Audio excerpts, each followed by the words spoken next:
What's going on, everyone? Jeremy here from the Quartering. I hope you're having an absolutely wonderful day. It's Friday, August 18th, at least it is when I'm recording this, and it's being reported that we now have the final nail in the Bud Light coffin, as new market analysis shows actually some recovery and some regaining of customers, but long term, the terminology has been stick a fork in it, as well as having Bud Light being soundly mocked over a new can and the hilarious backlash and backfire that happened at Sturgis Motorcycle Rally, which we already covered on this channel. But it's been an interesting day and an interesting week in Bud Light news, and let's get right into it after a quick word from this video sponsor. Have you heard about this? Biden's new budget proposes $4.7 billion in new taxes. The same budget could push our debt from $31 trillion to a whopping $51 trillion. Could you imagine what that's going to do to our economy and the quality of life? Just look at the price of everything as it sits right now.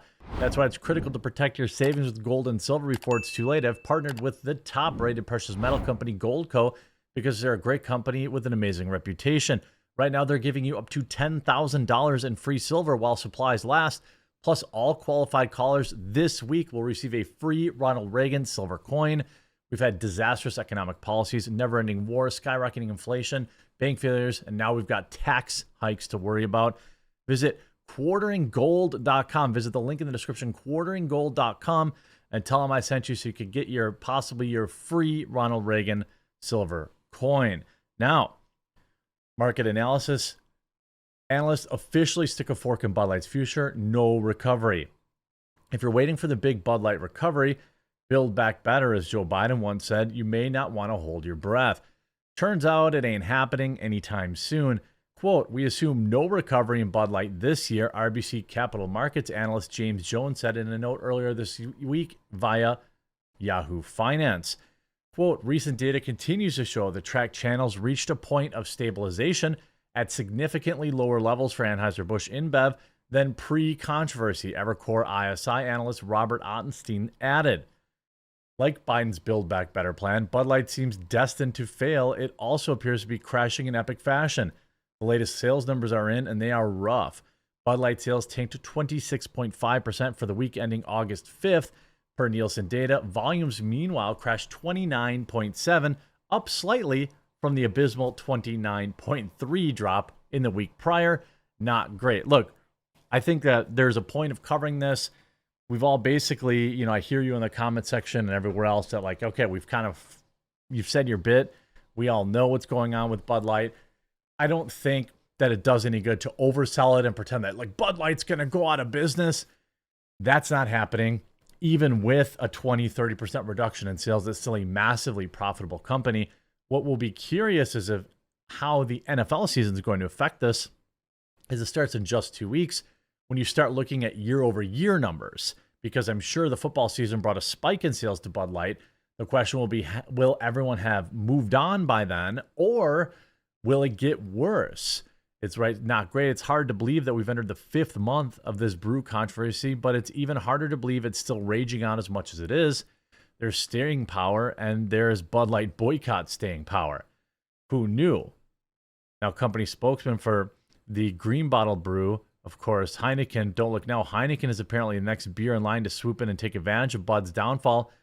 A company spokesperson for the green bottle brew told Yahoo Finance it will spend $100 million to market a new light beer called Heineken Silver to consumers. Now, what's interesting is this article claims Bud Light wins back 15% of boycotting drinkers following the survey. Bud Light has won back 15% of the Americans who are boycotting the beer after its disastrous tie-up with brand destroyer Dylan, according to a recent survey, although the beer sales have yet to rebound. So what is this even saying, right? It's like, why is the media even putting this out there? You mean winning it back? They haven't gone and bought the product. We know that much. A proportion of the Bud Light drinkers who say they're unlikely to buy the brand in the next 3 to 6 months fell from 18% just to 3%. In July, Deutsche Bank said in its latest monthly coverage of Bud Light parent company Anheuser-Busch. The proportion of former Bud Light drinkers who are say they're very unlikely to buy the brand in 3 to 6 months has been reduced from 18% to 3%, and a significant improvement, but they're not coming back. This is such a weird survey to put out there. It's like marketing propaganda. It says now just 19% of beer drinkers surveyed said they won't buy Bud Light, down from 21%. Wow, that's a massive improvement. They found the survey after questioning just 600 people about the brewer of choice. But again, nevertheless, Bud Light sales are still tumbling 4 months after its controversial ad. So what does that even mean? So people are just saying, people have already moved on. Maybe you're asking beer drinkers and they're already drinking something new. I mean, you have earlier this month, AB InBev's quarterly earnings showed that the Belgian-based brewery is feeling the sting of the ongoing boycott, reporting a 10.5% drop in revenue and a nearly 30% plunge in core profit in the United States during the second quarter. The company has lost nearly $40 billion in market value. However, executives made no mention of the costly backlash in the earnings report, instead pointing analysts to its own survey that showed most customers are favorable towards the Bud Light brand and approximately 80% are favorable or neutral. Well, we know that's just simply not true. We know that's not true because the sales numbers are not lining up with that. If there's this huge pushback of people, a huge return of people who suddenly are okay with Bud Light, I'm not exactly sure where they are. They're not buying the product. Because you have this article too from yesterday. Forget Kid Rock, Bud Light faces new big-time critic.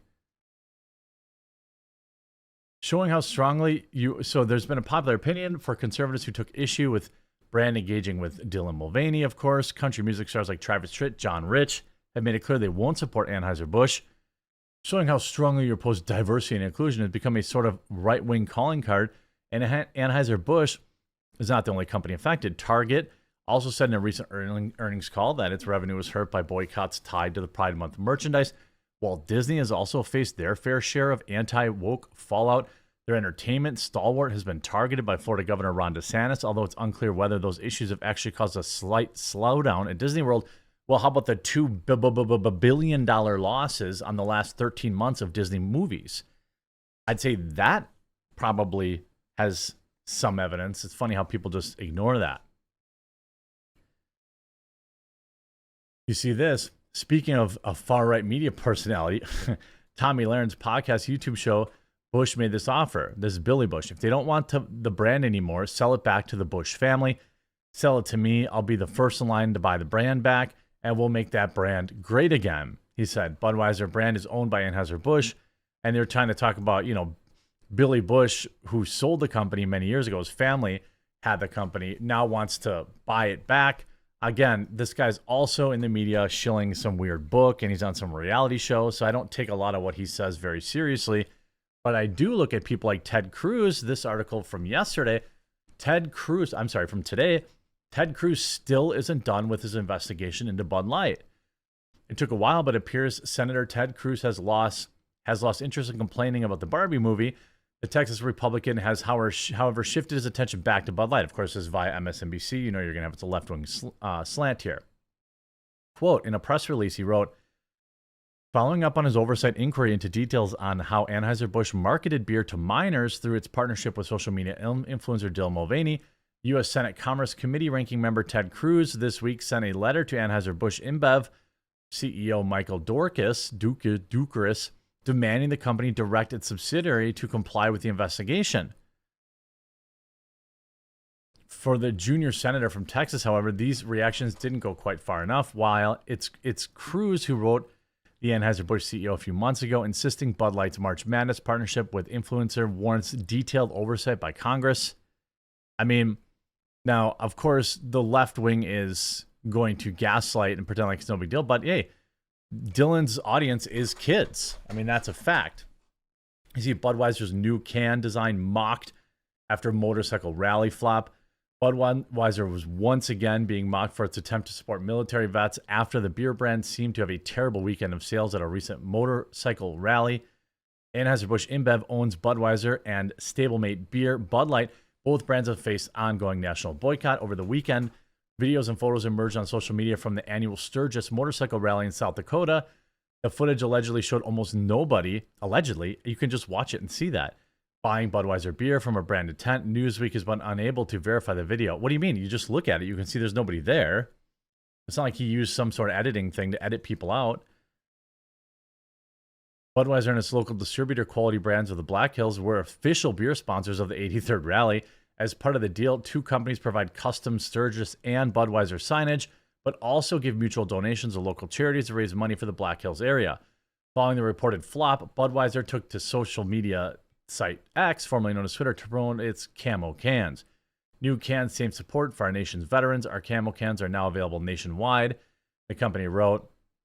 And of course, they got absolutely crushed in the replies. Despite Budweiser's efforts for military veterans, many ex-users rushed to mock the brand, pointing out the alleged poor sales at the motorcycle rally. Camo cans, Bud and Bud Light would need camouflage. Why would they need to camouflage? They would need to camouflage your beer with a new brand name to sell any.